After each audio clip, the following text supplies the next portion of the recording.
que ha tenido más de 600, 700 inscriptos, que ha convocado a panelistas de varios países, que han presentado ponencias, que el comité académico seleccionó, son más de 60, que se van a presentar el día de mañana, además de todos los especialistas convocados en estas jornadas, en estos paneles principales que hoy nos acompañan y que nos van a aportar conocimiento, sabiduría y sus reflexiones en esta cuestión, que es una temática que a la universidad le interesa particularmente, y ellos junto con quienes tienen la responsabilidad en la Argentina de llevar adelante la política económica. Nos parece que este debate tiene sentido si este ámbito de diálogo con quienes tienen responsabilidades de gobierno y los especialistas contribuye a la formulación de políticas, a la revisión de la realidad con el espíritu que nos proponemos. Nuestra intención no es solo una reflexión académica o discutir la enseñanza de la economía, que es una cuestión que nos importa, estamos muy empeñados en incidir en esta cuestión, siendo que creemos que la formación de los economistas en la Argentina y en todo el mundo está cejada por un modelo que no puede dar respuesta a los problemas reales de las sociedades, que seguramente no puede abordar la realidad de cómo el país debe insertarse en la economía mundial, de qué manera puede hacerlo con las mejores condiciones, oportunidades para emprender un camino de desarrollo con justicia social. Y esas son preocupaciones que también nos interesa como institución pública. Así que estamos muy contentos que en este tan corto periodo de tiempo, 4 años de vida, la universidad haya podido conformar una comunidad académica comprometida en la búsqueda de formar profesionales éticos y solidarios, discutir los grandes temas y poder hacerlo junto con los responsables de la política económica para ver, llevar un paso más adelante estas cuestiones. Yo estoy muy agradecido a Alejandro Banoli, presidente del Banco Central de la República Argentina, que no es la primera vez que nos acompaña, lo ha hecho en otras ocasiones, ha prolongado trabajos de nuestros profesores, ha participado en actividades organizadas del área de vinculación tecnológica. Hemos tenido contacto con la iniciativa de la universidad de conformar una calificadora de riesgo universitaria en el contexto de la nueva ley de mercado de capitales, que en su anterior rol como presidente de la Comisión Nacional de Valores tuvo mucho que ver y que va en línea con estas cuestiones. Así que para nosotros es un orgullo. Creo que es más importante su palabra y le pido entonces que haga la apertura de este congreso, que espero sea muy provechoso para todos ustedes. Gracias por venir.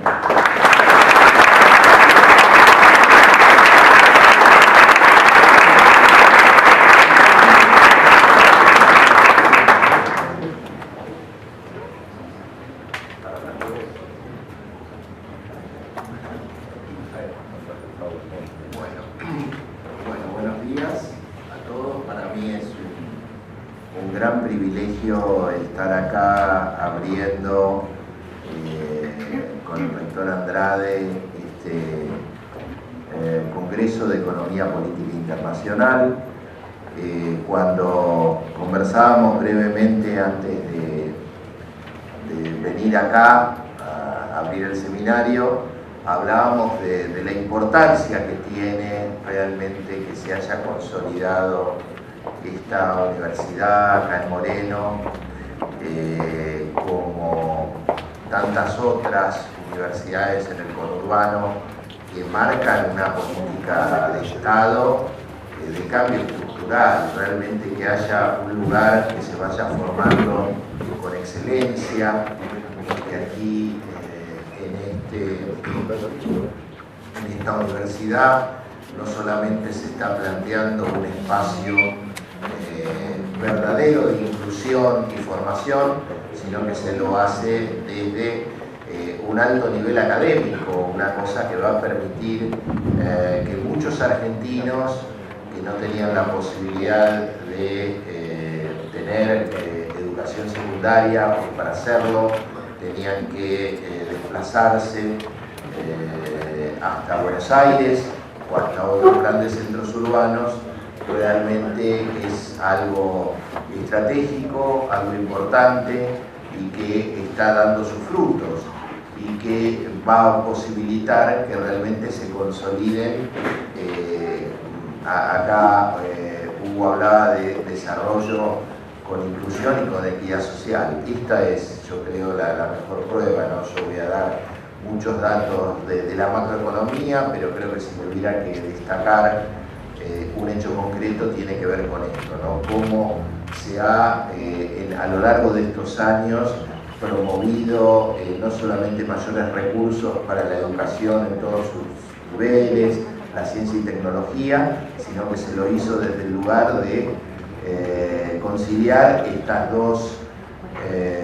cuestiones que desde una mirada, yo diría, de carácter oligárquico, por poner un término que por ahí no se usa mucho, pero me parece apropiado, ¿sí? Pareciera ser que la excelencia y la inclusión parecieran dos valores antagónicos, y creo que estamos aquí ante un caso concreto donde precisamente desde una mirada popular y desde una mirada democrática se puede realmente trabajar en este sentido, en dar mejores oportunidades, en dar más inclusión y hacerlo desde la posibilidad de dar formación adaptada, obviamente, también y muy cercana a las vinculaciones de la región, en este caso del municipio y de los aledaños, con una mirada también de generar puntos de encuentro entre el mundo educativo y el mundo del trabajo. Y antes de entrar específicamente en tema, también destacar este tema, ¿no? Que parte de estas concreciones, como mencionó Hugo recién, tiene que ver con avances que me permitieron compartir, ¿no? En mi anterior función, este crecimiento de la universidad en distintos eventos académicos y también en un hecho, yo creo que es muy importante, que tiene que ver con poner en práctica la ley de mercado de capitales, que ya es una realidad y que dentro de esa realidad ha permitido que distintas universidades, como la Universidad de Moreno, hoy tengan la posibilidad de calificar riesgos, de trabajar también en acercar a través de una función novedosa este mundo de lo productivo y el mundo financiero, que creo que también es otra de las transformaciones estructurales más fascinantes y más importantes que se han dado en estos años, ¿no? Después vamos a ver un poquito cuando repasemos un poco el patrón de crédito en la Argentina en estos años, ¿no? De qué manera se introduce un tema esencial, ¿no? Que tiene que ver con una reforma en la forma de regular las finanzas, donde la Argentina es absolutamente pionera, ¿no? O sea, recientemente estuvimos con el ministro de Economía en la asamblea anual del Fondo Monetario y del Banco Mundial y la reunión del G20. La semana que viene es la reunión del G20 de los presidentes en Australia, y uno de los temas, o sea, varios de los temas tienen que ver con la cuestión económica y la cuestión financiera, ¿no? La cuestión económica tiene que ver con esta demanda de muchos países que tiene que ver con que se generen políticas de expansión económica a nivel mundial, ¿no? O sea, cuando uno ve que todas las proyecciones de crecimiento de la economía mundial cada vez se reducen a la baja, ¿no? Cuando se ve que a pesar de eso todavía muchos países centrales insisten con políticas de ajuste, uno ve la necesidad de poner el énfasis en esta discusión ideológica y política que tiene que ver con recuperar la posibilidad de plantear alternativas al modelo neoliberal global que ha llevado al mundo a la crisis que todos estamos viviendo, con su fase más crítica desde el año 2007-2008. Y desde el punto de vista financiero, plantear verdaderamente nuevas regulaciones financieras que sirvan para prevenir la crisis global y atender de manera efectiva estos problemas que se han causado. Y uno de los temas tiene que ver con las calificadoras de riesgo. Y en todo el mundo se critica las calificadoras de riesgo, pero la Argentina ha introducido una novedad importante, que es establecer un remedio concreto, que es dar competencia, o sea, romper este oligopolio de las calificadoras que fracasaron en estos últimos años, y establecer que las universidades nacionales puedan ser un actor que con excelencia, sin conflictos de intereses, pueda prestar este servicio. Esto se introdujo en la Ley de Mercado de Capitales y ya varias universidades nacionales están registradas ante la CNB y están trabajando, y la Universidad de Moreno es una de ellas. Así que la verdad, una profunda satisfacción de que en muy poco tiempo desde aquí se haya trabajado en hacer realidad esta ley de mercado de capitales, que creo que tiende a transformar en los próximos años radicalmente la forma en que el mundo financiero se inserta en nuestro país con la economía real, que creo que también mencionaba, era el segundo factor, me parece, estructural fundamental de cambio de un patrón de desarrollo que la Argentina puede exhibir en estos años como una forma de cambiar la lógica política, económica y social que se había instrumentado desde mediados de los 70 hasta el 2001-2002. Así que la verdad que para terminar esta parte de introducción, mi satisfacción de volver hoy acá otra vez y ver que todas las cosas que veníamos hablando se van instrumentando, se van cumpliendo, y bueno, seguramente va a ser continuado, como no puede ser de otra manera, por quienes regulan el mercado de capitales, y comprometer también desde el Banco Central, que está vinculado en la regulación del sistema financiero bancario, la otra pata, digamos, uno podría decir que el sistema financiero ampliado tiene, digamos, el mercado de capitales y el sistema bancario como las dos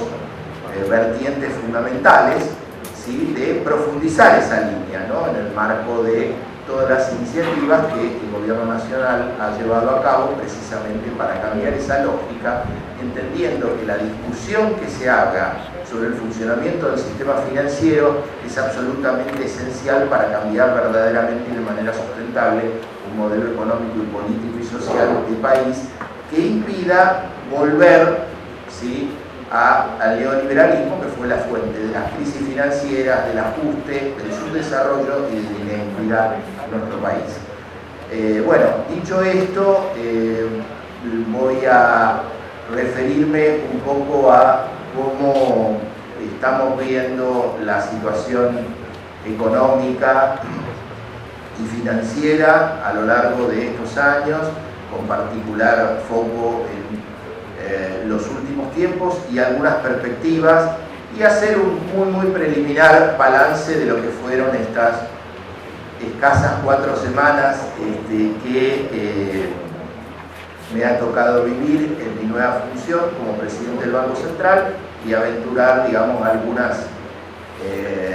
algunos escenarios, algunas líneas de acción estratégica que pensamos desarrollar para los próximos meses. Bueno, rápidamente, ¿no? Yo creo que una de las cuestiones más importantes tiene que ver con cómo la Argentina ha logrado, a partir de tener un diagnóstico que desde la política se podía transformar en un modelo económico y un modelo financiero con decisión de recuperar la capacidad del Estado de generar políticas, no solamente la política monetaria, la política cambiaria, la política fiscal, sino la capacidad de lograr que los distintos actores económicos puedan cumplir en un marco de crecimiento el rol que deben tener. Y la decisión estratégica también de impulsar la demanda interna, esto que de alguna manera muchos países y la Argentina en particular vienen reclamando en el plano global, es una de las causas estratégicas de por qué la Argentina ha tenido el tercer nivel de crecimiento acumulado dentro del grupo de los 20 desde el año 2003, precisamente por esta decisión contra el supuesto sentido común de los gurúes económicos y de muchos que decían que había que reducir la demanda, que había que reducir la tasa de crecimiento. Esta expansión del consumo, esta defensa del empleo ha permitido sostener, aún en condiciones absolutamente adversas de la economía mundial, tasas de crecimiento que ciertamente no tienen en estos 2 años los niveles que han tenido en los últimos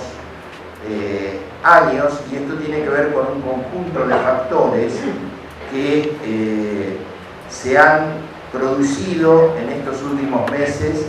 en el mundo, ¿no? Particularmente en la diapositiva que quería mostrar se veía cómo nuestros socios comerciales han desacelerado más nuestro crecimiento. Es decir, vamos a ver que a lo largo de estos meses se han producido un conjunto de shocks en la economía global que han generado la importación de la desaceleración global en nuestro país. En primer lugar, particularmente, el bajo nivel de crecimiento de algunas economías relevantes, ¿sí? Particularmente Brasil en particular, la desaceleración también de varios de los países en desarrollo que más fueron motores de crecimiento en estos años, ¿sí? Han producido un conjunto de en la economía de nuestro país y particularmente en distintos sectores económicos, por ejemplo el sector automotriz, ¿sí? Donde claramente se ha visto a lo largo de este año una desaceleración importante. Bueno, creo que están viendo ahora, ¿no? Vean ustedes cómo, digamos, se ha visto este año esto que yo mencionaba, ¿no? Que básicamente las causas de la retracción del comercio mundial se han manifestado de manera más amplia en nuestro país. Toda esta retracción del comercio y de los volúmenes están acompañadas naturalmente también en el marco de esta desaceleración global en una reducción importante respecto a los niveles de 2 años atrás de los precios de los productos que la Argentina exporta, incluso las perspectivas para muchos países en los próximos meses, particularmente para los que tienen producción minera y de minerales, es aún más acentuada que para los productos que se especializa la economía de la Argentina. Es decir, y acá podemos ver un poco lo que yo mencionaba, cómo se ve nítidamente en estos 2 años, bueno, la correlación entre el nivel de actividad local y lo que pasa en nuestros socios comerciales. O sea, hemos tenido un shock, solo por hablar por ahora de la parte comercial, ¿sí? De volúmenes hemos tenido un shock de precios internacionales. Esto también, como todos sabemos, ha ido acompañado de otros shocks de carácter financiero global que han tenido que ver con lo que estamos viviendo de los fondos buitres de manera particular, que después vamos a hablar, y también de lo que que está pasando en el plano internacional, particularmente con esta enorme volatilidad internacional que está asociada con lo que ocurre con las políticas económicas de los países centrales y particularmente este término de las políticas de estímulo monetario en los Estados Unidos, más la recesión en Europa, donde no está claro todavía esta puja que hay entre algunos países de la zona euro y Alemania, que van a determinar en términos de futuro, está configurando una apreciación del dólar que en general trae aparejado también una reducción en el precio de los productos básicos, ¿sí? Cosa que de alguna manera empezó a ocurrir en mayor o menor medida en estos últimos 2 años, y que a partir incluso de lo que está ocurriendo en el plano político en los Estados Unidos, ¿sí? Uno puede aventurar, y hoy ha ocurrido, cómo esta expectativa del dólar más fuerte y del crecimiento de la política monetaria en los Estados Unidos es un factor también adicional que puede tener consecuencias globales desde el punto de vista de el nivel de actividad global, más aún si esto no es compensado con medidas de estímulo económico, como decía, por otros países que, más aún en Europa y otros que están en una situación recesiva. Y todo esto configuró a lo largo de estos 2 años un escenario que provocó, como todos sabemos, ¿sí? Una corrección de la paridad cambiaria a principios de este año, que estuvo acompañada, ¿sí? Por un paralelo aumento de los sectores más concentrados de la economía, que reaccionaron de manera, como ha sido habitual en muchos procesos políticos y económicos, que tiene que ver con generar aumentos de precios paralelos a la corrección del tipo de cambio,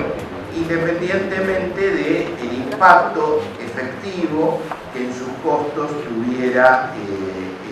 la corrección de la paridad cambiaria. Eso ha dado lugar, obviamente, a una intensa puja y a,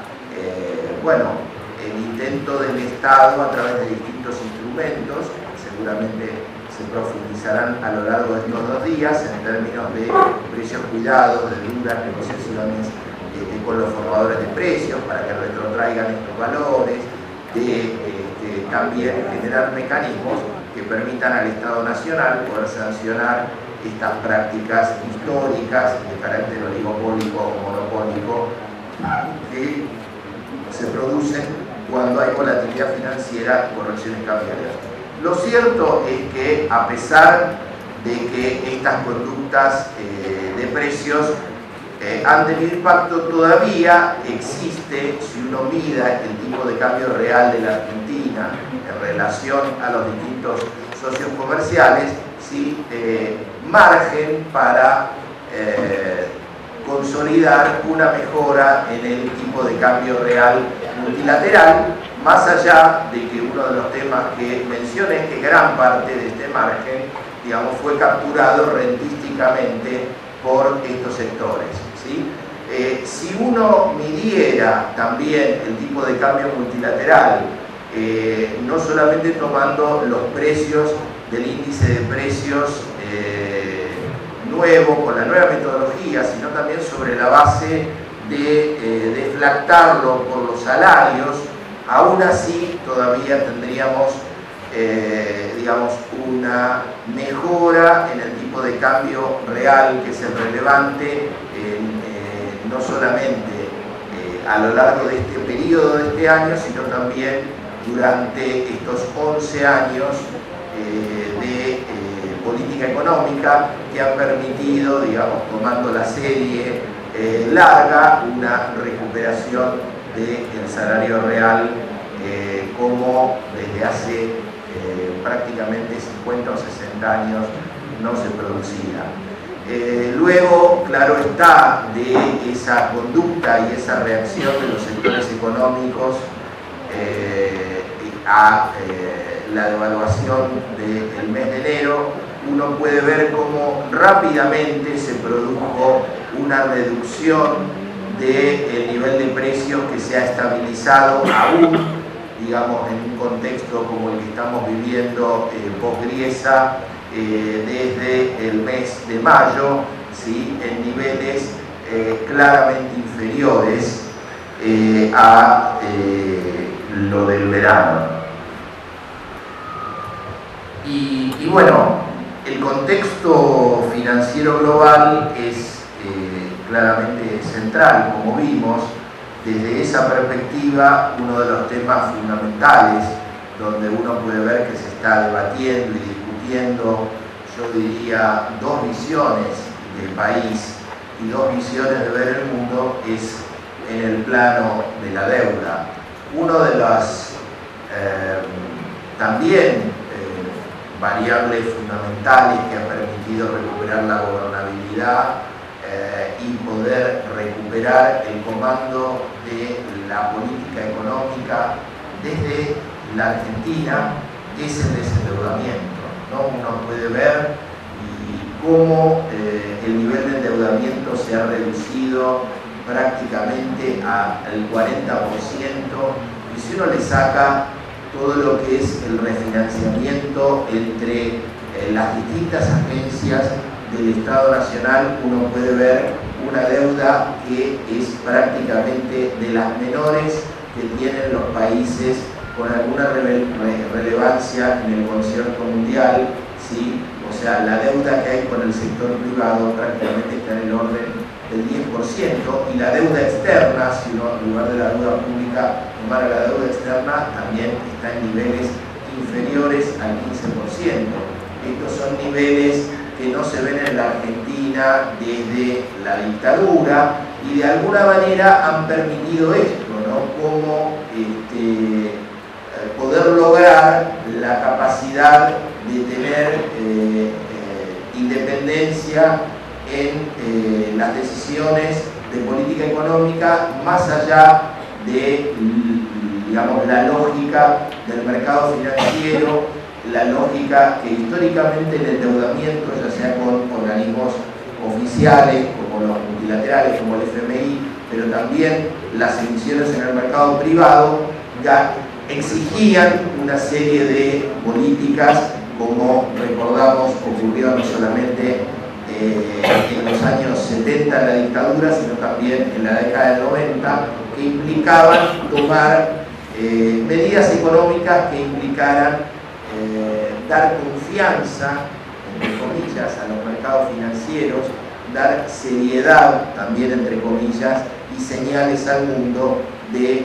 estabilidad. Lo cierto es que la Argentina ha logrado, ¿sí?, precisamente crecimiento y poder sobrevivir a distintos ataques especulativos y a distintas corridas financieras hechas por actores locales o también generadas por causas locales, y haber emergido, aunque se conjugaran todas ellas, e incluso factores económicos como los que mencionaba recién. Ese proceso de desendeudamiento, claro está, es si bien característico en estos años de distintos países de América Latina,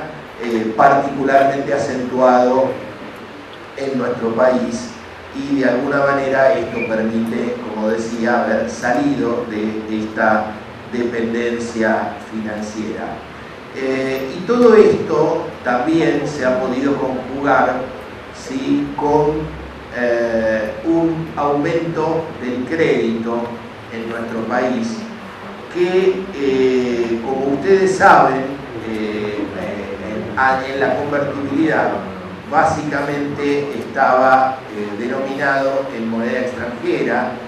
y esto fue lo que ocasionó la crisis y después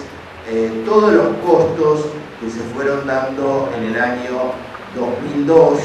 y principios del 2003 vinculados con la resolución de la salida desordenada de la convertibilidad, entonces la especificación asimétrica y la compensación a los bancos que se hizo en ese momento. Bueno, lo cierto es que en estos años una de las fortalezas del sistema bancario y de cambio estructural tiene que ver con el hecho de haber recuperado la moneda nacional como fuente del crédito en el sistema bancario, lo que es una de las fortalezas del sistema bancario y también de la economía del país, y por otro lado hacer que una mayor proporción de este crédito vaya para los sectores transables de nuestra economía. Esto es también buscar que los sectores productivos y los sectores que generan divisas en nuestro país puedan tener acceso al financiamiento y no generar un cuello de botella externo como ocurría, digamos, en el pasado en el plano financiero. Otra de las características importantes del sistema financiero con convertibilidad tiene que ver y con también el nivel de crecimiento de la economía y del empleo, tiene que ver con cómo se ha mantenido un nivel de mora absolutamente bajo en el sistema financiero argentino, que aún a pesar de todas estas turbulencias y shocks, también refleja esta fortaleza, y aún tomando en cuenta el hecho de que el sector público en estos años cambió estructuralmente el patrón del crédito en cuanto a quienes eran sujetos de crédito, ¿no? Acá se da una cuestión que yo creo que también es importante desde la discusión económica global, que tiene que ver con el hecho de generar políticas más inclusivas desde lo crediticio no van en detrimento de la solvencia del sistema financiero, ni mucho menos, ¿no? Al contrario, aún desde la lógica financiera pura se generan factores de diseminación y de atomización que reducen, digamos, los riesgos financieros, como ha ocurrido en estos años en el sistema bancario argentino.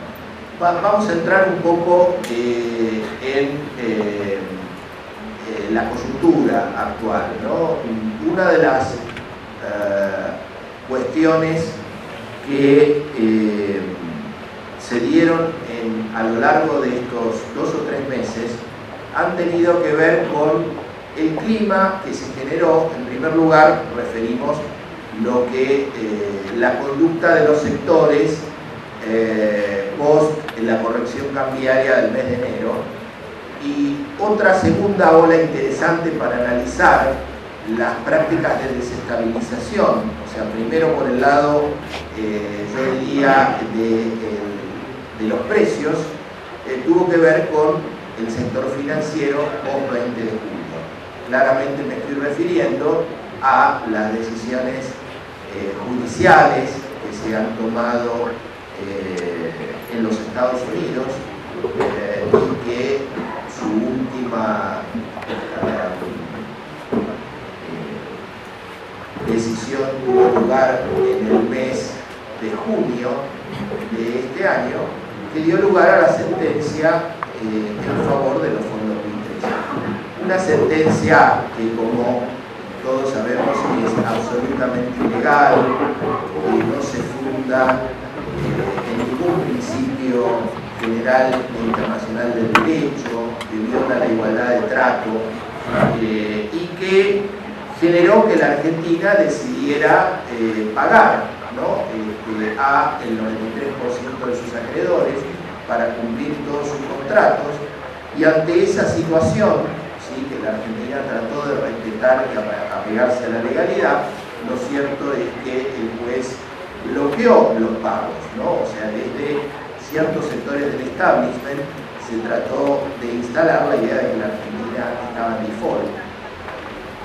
Lo cierto es que la Argentina pagó y es el juez y es el banco intermediario el que retuvo ilegalmente sus fondos, ¿sí? O sea, default hay cuando un país no paga, y lo cierto es que la Argentina pagó, ¿sí? Y el banco, acatando esas instrucciones y violando los contratos fiduciarios, ¿sí?, no transfirió los fondos que la Argentina había pagado, generando perjuicios a terceros que no son parte, ¿no? O sea,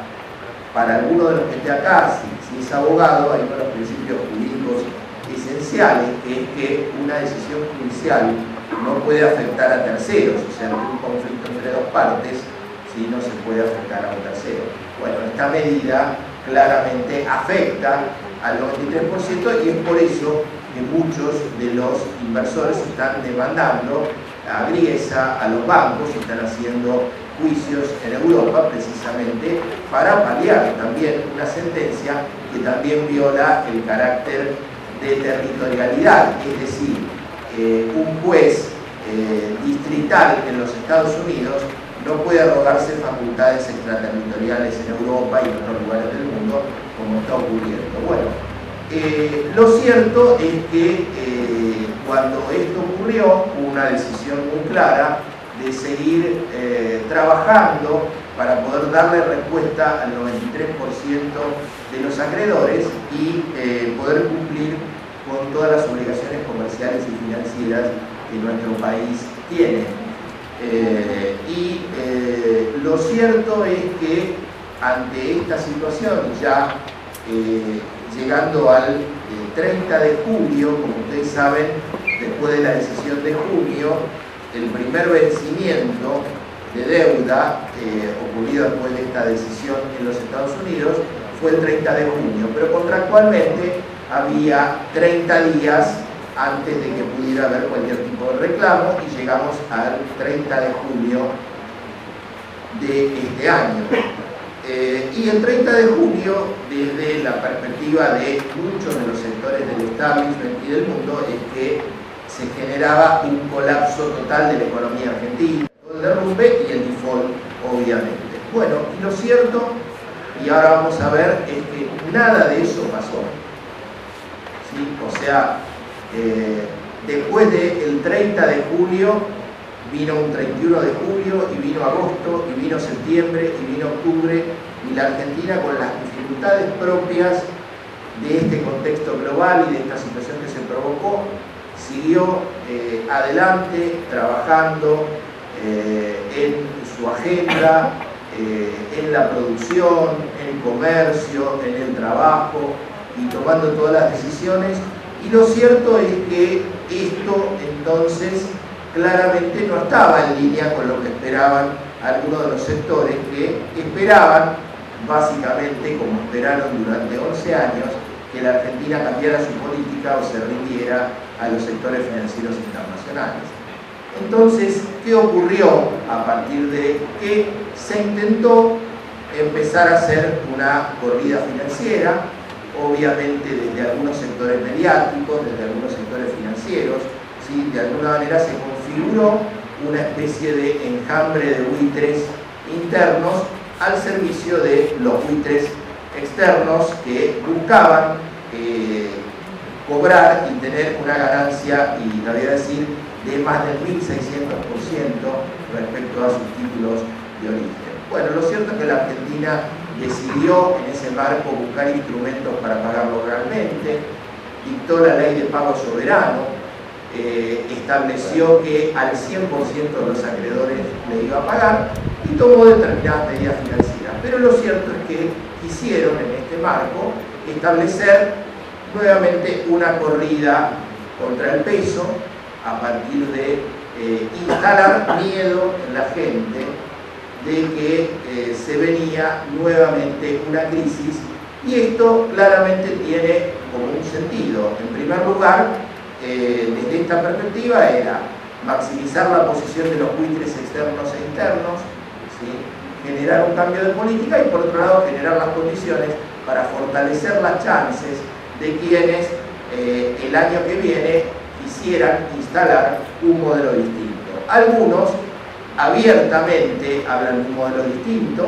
Aunque es cierto que un poco como están pulsando el ánimo colectivo que se ha establecido a partir de estos meses, lo cierto es que incluso quienes más antitéticamente se presentan respecto a este modelo ya están haciendo una suerte de versito de que van a mantener algunas cosas, porque si no, por ahí no ocurra, digamos, la versión remixada de que si yo decía lo que iba a hacer, nadie me votaba. Entonces por ahí algunos se está cuidando de esto y está de alguna manera también girando que no, pero bueno, voy a mantener la asignación universal por hijo, etcétera, etcétera. Otros, en cambio, hacen un discurso aún más engañoso, ¿no? Diciendo que pueden ser algo de continuidad, con cambio, etcétera, etcétera. Pero lo claro es que básicamente lo que se buscaba era, y algunos lo dijeron, crear las condiciones para que una experiencia nacional, popular y de cambio democrático termine de la peor manera. En ese contexto uno puede ver que cómo se manifiesta esa corrida, empezando a generar operaciones de carácter financiero que generen expectativas de una devaluación. Una de las prácticas más claras de todo esto es lo que se da a llamar el contado con liquidación, ¿sí? Que es una operatoria por lo cual quienes tienen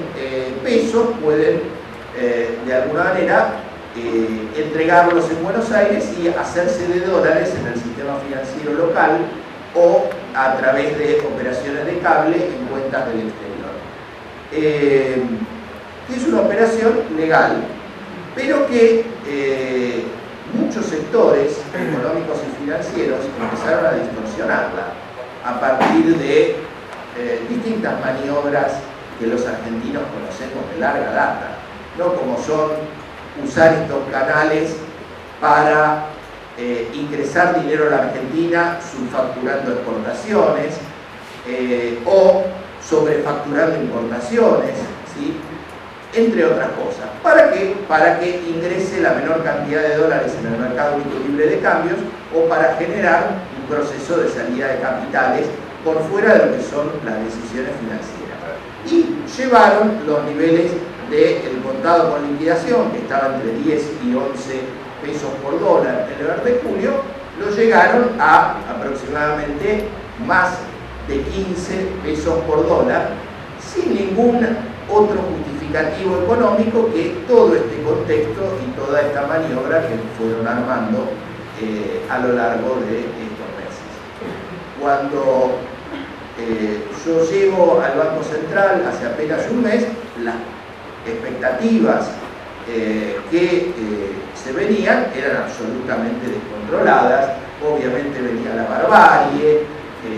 y bueno, las predicciones numéricas sí eran como, recordarán ustedes lo que ocurría en el año 2002-2003, que algunos decían que el dólar se iba a 10 o a 20, o que nunca más íbamos a tener un sistema financiero, o que todo explotaba, ¿no? Yo recuerdo en ese sentido, no quiero hacer chivo, un libro de Alfredo Zayat al respecto, y más o menos los mismos actores que toda la vida pronosticaron estas cosas, nuevamente, si uno lee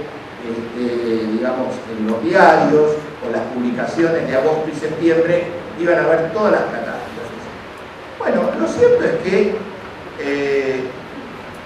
uno puede ver dos cosas interesantes, ¿no? En primer lugar, muchos decían que había default,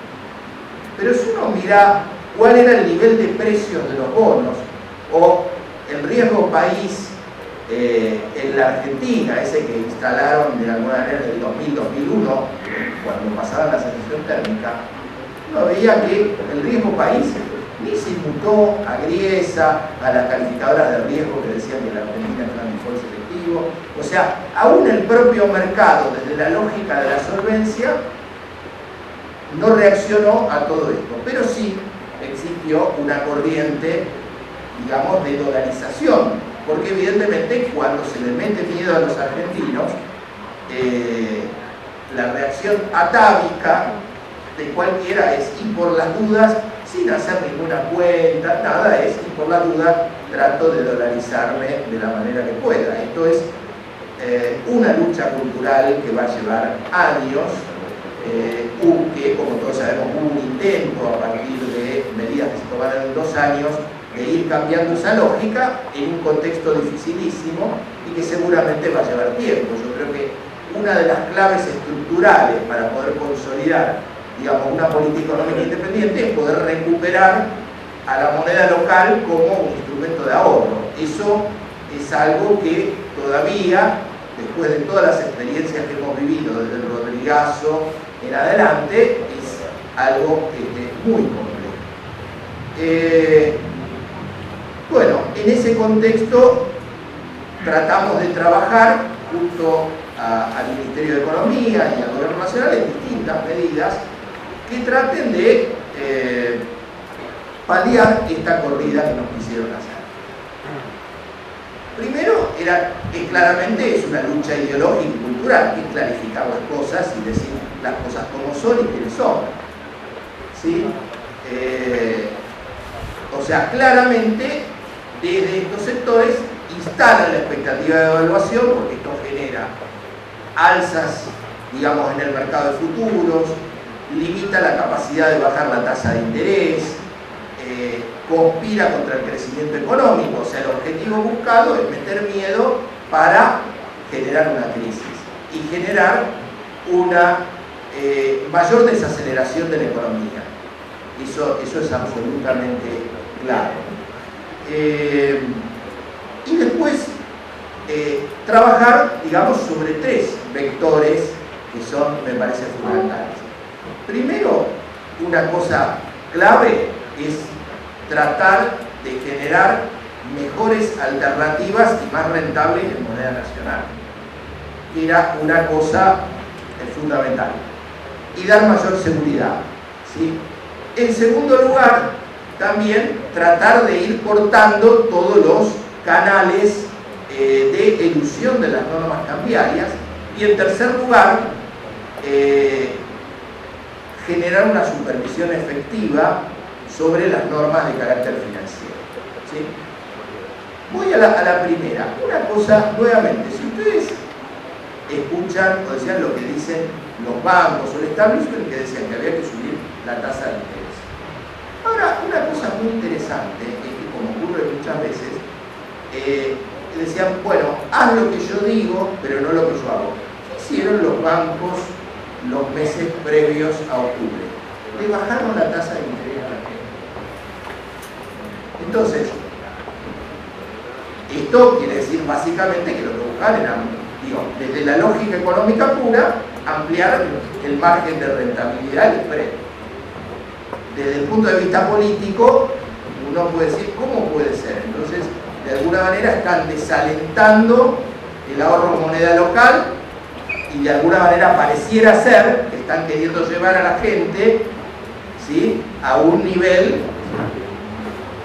que demande más dólares. ¿Cuál es el objetivo de todo esto? No, sería bueno que nos lo preguntemos. Entonces, una cosa que me pareció de manual es, bueno, señores bancos, ¿sí?, que tienen afortunadamente en el marco de un sistema sólido rentabilidad, que han ganado mucho dinero, retribuyan mejor el ahorro de la gente. Entonces, tomamos la primera semana una medida, una comunicación por la cual se estableció, así como había, ¿sí?, un techo a la tasa de interés de créditos, ¿sí?, un piso a la tasa de interés para los depósitos, que implicó subir 4 o 5 puntos la tasa de interés para los depósitos a plazo fijo minoristas. ¿Sí? Y asociado esto, en todo este clima, dijimos, bueno, a ver, en el marco de toda esta desconfianza, subamos, como hacía años no se hacía, el margen por el cual el sistema de seguro cubre los depósitos, o sea, la garantía sobre los depósitos, que hacía mucho que no se actualizaba. ¿Sí? Y, digamos, de alguna manera, entonces, alineamos lo que técnicamente se llama todo el corredor de tasas de interés, ¿sí?, dando suficiente margen al sistema financiero, que tiene retornos sobre activos y de capital altos todavía en Argentina, y subimos la tasa de interés en pesos, 4 puntos promedio, como se puede ver en este gráfico, para los minoristas. Y lo cierto es que ha subido en este último mes 2.300 millones, extenderle este beneficio a los grandes ahorristas también, ¿no? O sea, que de alguna manera hubo un impulso, digamos, a la demanda de pesos, ¿sí?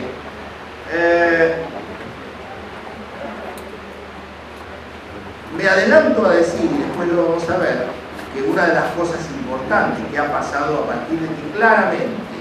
la Presidenta de la Nación, el Ministro de Economía y el Presidente del Banco Central dijeron no va a haber una devaluación, ¿sí? Que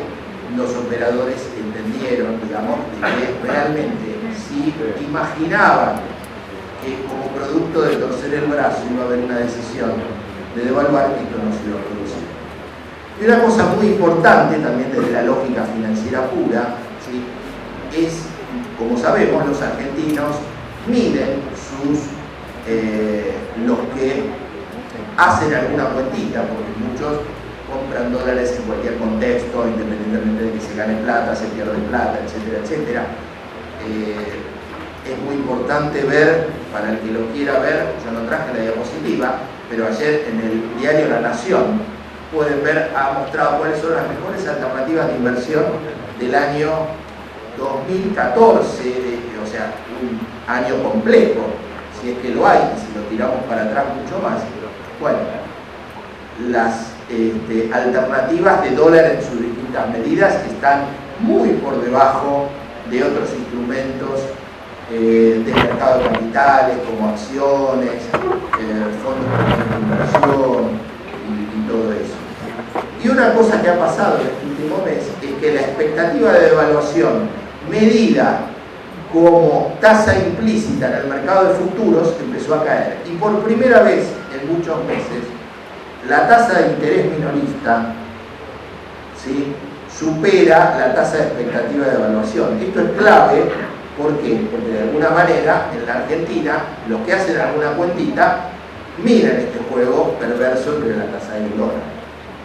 Entonces, esto ha sido clave porque lo cierto es que pre-septiembre,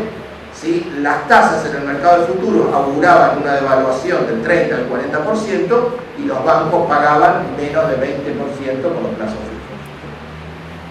Y eso por lo que tiene que ver con el canal monetario. Otra cosa con lo que nos encontramos es con que como producto de todo esto, ahora vuelvo al gráfico anterior, quienes tenían que liquidar exportaciones empezaron a retener las liquidaciones. O sea, la tormenta perfecta en Brasil, Griesa, los buitres, ¿sí?, la caída de precios de los commodities, como si esto fuera poco, los exportadores empiezan a frenar, claro, supuestamente a mayor brecha, con expectativas devaluatorias, quizá algunos también con el interés de provocar una profecía autocumplida y generar una devaluación que le mejore sus ingresos, empezaron a retener fuertemente las liquidaciones. Bueno, ¿sí?, acá hay una comparación, ¿sí?, en términos de cómo 1/3 se estima de la cosecha no se liquidó en tiempo y forma, a diferencia de 2 años atrás, donde el grado de retención era del orden del 14%, por ahí más asociado por ahí con cuestiones estacionales o de especulación legítima. Bueno, precisamente una discusión muy intensa con la cerealera para que ellos adelanten, en realidad compensen la retención que hicieron durante 2 meses. Y lo cierto es que en estas 2 o 3 semanas los exportadores están liquidando lo que no habían liquidado los productores, y esto genera una oferta excedente en el mercado de cambios, ¿sí? Bueno, obviamente también buscar fuentes de financiamiento complementarias que no impliquen condicionalidades de política económica. Yo escuchaba a algunos ayer en televisión que criticaban los acuerdos con China como si fuera un pacto Roca-Runciman o algo parecido. Es curioso, ¿no? Cuando en cualquier circunstancia, buenos acuerdos, malos acuerdos, se generan acuerdos con países occidentales, nadie dice nada, ¿no? Y ha habido acuerdos que todos sabemos que no fueron, ¿no? Cuando se busca generar alternativas, porque yo me preguntaría también desde el punto de vista geoestratégico y desde el punto de vista ¿qué país en el mundo relevante, qué condiciones le está ofreciendo a la República Argentina en términos de inversiones, en términos de comercio equilibrado? ¿Sí? Lo cierto es que uno puede ver cómo realmente desde Europa o de los Estados Unidos hay una absoluta falta de visión estratégica en términos de buscar mecanismos que permitan acuerdos más o menos convenientes para las dos partes, o por lo menos algo equilibrados. ¿Sí? Obviamente que con China hay que trabajar en ir cambiando el patrón de comercio y que hay una oportunidad enorme en términos de generar, ¿sí?, con una muy poca variación, ¿sí?, de exportaciones de carácter industrial y comercial, el impacto agregado que tiene sobre la economía argentina va a ser enorme. ¿Sí? Bueno, una de las alternativas, yo creo que lo que más les duele es que cuando de alguna manera muchos imaginaron, les cierro la canilla por el lado del FMI, que obviamente no la queremos, pero también por el Banco Mundial, por el BID, por este y por el otro, y donde jugamos a que estos tipos se queden ilíquidos, la Argentina desarrolla distintas iniciativas, como está buscando, y se materializa con el gobierno de China, para establecer un mecanismo de financiamiento y de fortalecimiento de las reservas. En parte para financiar importaciones esenciales y en parte con carácter de compensatorio para financiar, digamos, una liquidez que venía cayendo por todo eso. Bueno, lo cierto es que en el caso de China, ¿sí?, ya hay un compromiso para nuevos desembolsos que de alguna manera le permitan a la Argentina seguir fortaleciendo su nivel de las reservas. También hemos tomado distintas medidas para ir limitando algunas prácticas como una avalancha de adelantamiento de importaciones, como se venían haciendo también para cerrar cambio esperando una devaluación. Limitamos a un plazo más lógico, digamos, el periodo a partir del cual un importador puede concretar la importación, que estaba de 1 año a 4 meses,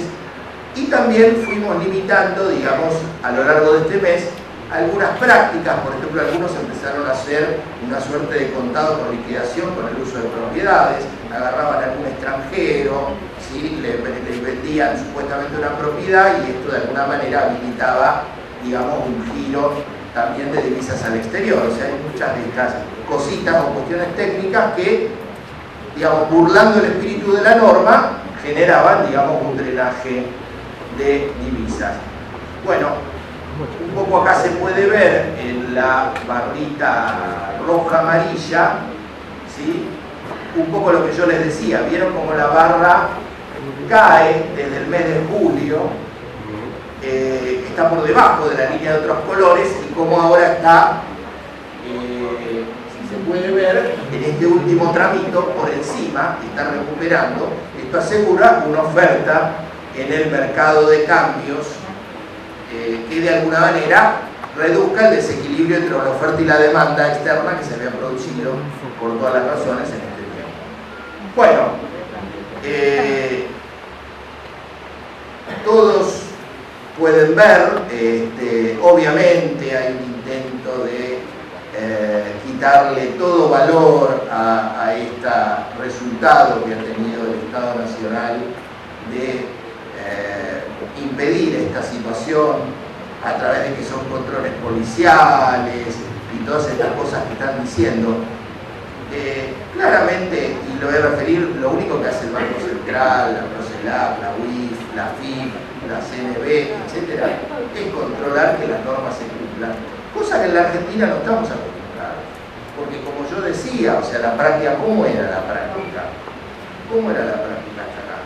Que, por ejemplo, cuando se iba a supervisar a una entidad financiera, se le mandaba una nota: dentro de 20 días te voy a visitar, te voy a mirar esto. Así era. Entonces, claro, nunca se agarraba nada y bueno, se acumuló un stock, esto lo comentó el jefe de gabinete, de sumarios financieros por años y años, ¿sí? Y las sanciones llegaban, si llegaban, porque muchas prescribían, cuando, digamos, el valor de la multa, digamos, no estaba en relación al hecho cometido, si es que llegaba, y por otro lado, cuando se generaba la verificación, estaba todo bien. Entonces yo creo que esto es lo que les duele. Aparte, hay un cambio de discurso evidente. Teóricamente, si ustedes también pueden mirar lo que decía la prensa, en esa frase que decía que los controles no sirven, que los controles, las restricciones, lo único que hacían era subir el dólar paralelo, que técnicamente hablando es dólar ilegal. ¿Sí? Porque hay algo también, ¿no? Muchos tienen un discurso sumamente institucionalista en muchas cosas. ¿Sí? Pero, sorprendentemente o no, cuando hay normas que establecen cómo tiene que funcionar el mercado cambiario, esas normas uno puede decir: yo estoy de acuerdo o no estoy de acuerdo, es totalmente legítimo, pero las normas están para ser cumplidas, y parece ser que para algunos las normas se cumplen si les gusta, y si no, no las cumplimos o buscamos a alguien que me genere alguna cautelar o todo eso, ¿no? Lo conocemos bien. Bueno, lo cierto es que se reían que el borracho, la niña bonita, que iba a subir. Lo cierto es que con poco que el Estado pudo coordinar y tomar medidas para hacer más atractivas, digamos, las colocaciones en pesos y controlar solo un poco, lo cierto es que ya hubo, digamos, algunos resultados, ¿no? Ahora corren el agua, ahora dice, bueno, hasta fin de año ya está, pero la hecatombe viene en el 2015, en el 2016, ¿sí? Si no cierran, obviamente después, bueno, ni les voy a hablar de todas las manipulaciones, de que va a haber un acuerdo, la distorsión permanente que hacen de las palabras del ministro de Economía, las mías, o sea, claramente cualquiera que pueda entender cómo funciona el gobierno en estos años, claramente que si alguien espera, ¿sí?, que el 1 de enero, ¿sí?, uno vaya de rodillas, ¿sí?, a negociar con los buitres y que realmente no entiende absolutamente nada cómo funciona el gobierno nacional. Lo único que puedo decir en este punto es que las leyes están para ser cumplidas, hay una ley de pago soberano y siempre, en todo caso y en todo lugar, lo que el gobierno nacional va a hacer es defender, como creo que no se hizo desde la época del general Perón, la defensa del interés nacional, nada más. Bueno, voy terminando porque hay mucho para discutir y discúlpenme si el sesgo, digamos, de la presentación tiene mucho de coyuntura, pero yo creo que estamos en el medio, digamos, de una batalla absolutamente nodal y donde, bueno, creo que evidentemente plantear, digamos, una discusión de seguir profundizando el modelo y terminar con toda la herencia neoliberal es algo fundamental que requiere no perder esta batalla. Así que discúlpenme si el sesgo de mi presentación tiene mucho que ver con esto, pero creo que viene a cuento, ¿no? Vean ustedes, bueno, en este mes, ¿no?, cómo cayó la expectativa de evaluación medida por el mercado, ¿sí?, cómo venían cayendo las reservas y cómo se han recuperado a partir de todas estas medidas, la liquidación de exportaciones, el swap de China, etc. Voy a pasar muy rápidamente, digamos, algunas medidas también que ha tomado el Estado Nacional, que es muy importante desde el punto de vista de esto que decía, de regular las tasas de interés, de generar otra política de crédito distinto, ¿no? Realmente otro de los temas que decían que no iba a andar, que nada, ahora 12, ¿no? O sea, el programa, cada vez más negocios, realmente se incluye en un programa, cómo esto ha permitido que mucha gente tuviera más margen para poder consumir y sostener el consumo, ¿sí? Vean la recuperación, ¿sí?, del nivel de los préstamos y qué sensible es eso, digamos, una caída en la tasa de interés efectiva, ¿sí? Bueno, todas estas políticas, Procreauto, por ejemplo, el impacto que tuvo en la venta de unidades, ¿sí? El bicentenario, ¿sí? Todas las cuestiones cuantitativas y cualitativas, ¿no? O sea, que también es importante y que no hay que dejar de mirar, ¿no? Como también en los sectores industriales y los sectores productivos explican, en este caso, más de 2/3, ¿sí?, del financiamiento al bicentenario.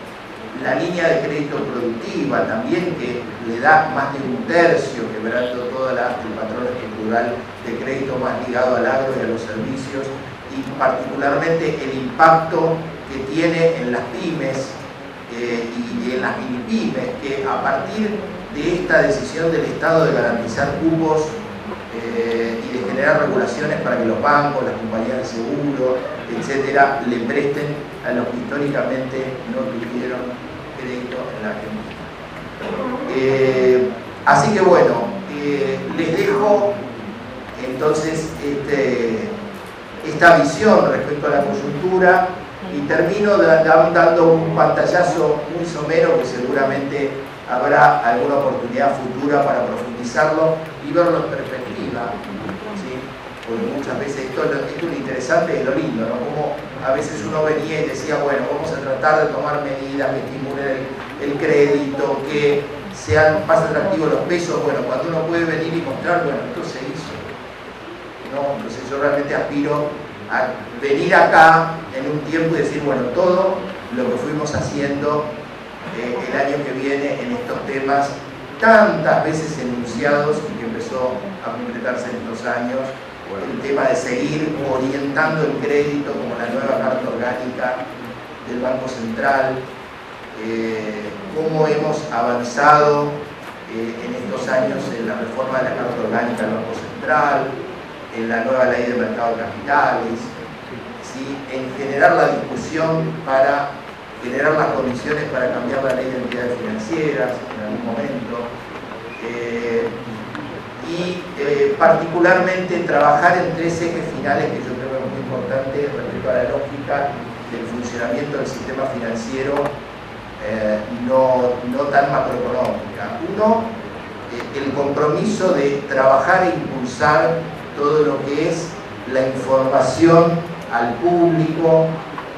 todo lo que sea educación financiera, potenciar algo que se hizo en estos 2 años, pero hay que potenciar la información. Estamos trabajando en mejorar un portal de información, de potenciar y darle más difusión, porque el Banco Central tiene una línea también 0800 para reclamos respecto al sistema bancario, que no es muy conocida y que tenemos que darle más visibilidad y potenciar. Esto tiene que ver con mejorar la atención de la gente en los bancos, ¿no? Creo que hay mucho por hacer para que realmente la gente que vive más alejada, la gente que tiene discapacidades, pueda ser mejor atendida en mejores condiciones en los bancos. También en esto se avanzó, pero falta mucho. Y por último, un tema en el que también vamos a trabajar fuerte, y con esto termino, y que creo que hace también a cuestiones más estructurales, es trabajar mucho más en lo que es ampliar la cobertura de los servicios financieros en todo el país. Se han tomado algunas medidas para estimular la colocación de sucursales, la colocación de cajeros automáticos a lo largo y a lo ancho de todo el país, pero todavía falta mucho. Vamos a usar todas las herramientas, la posibilidad de franquicias, de encajes diferenciales, todas las herramientas de política monetaria y financiera para hacer que el sistema financiero llegue a todos y en mejores condiciones. Hoy por hoy el spread bancario es mucho mayor en las provincias más alejadas, donde hay menos competencia, o sea, si bien se ha ganado, todavía queda mucho por hacer que realmente el sistema financiero funcione como debe funcionar, dando mejor servicio, trabajando con menores costos, con menos spread, con más eficiencia, pagándole más al ahorrista y prestando en mejores condiciones financieras y más montos a quienes deben tomar el crédito. Así que termino acá realmente agradeciendo a la organización, al rector Andrade, a todos quienes han trabajado en un seminario que seguramente va a ser muy importante en discutir cuestiones globales y cuestiones locales que permitan dar esta discusión ideológica, política, económica y social que bregue por un mundo distinto y por una Argentina que seguramente, pase lo que pase el año que viene y más adelante, va a profundizar un rumbo de más desarrollo y más equidad. Muchas gracias.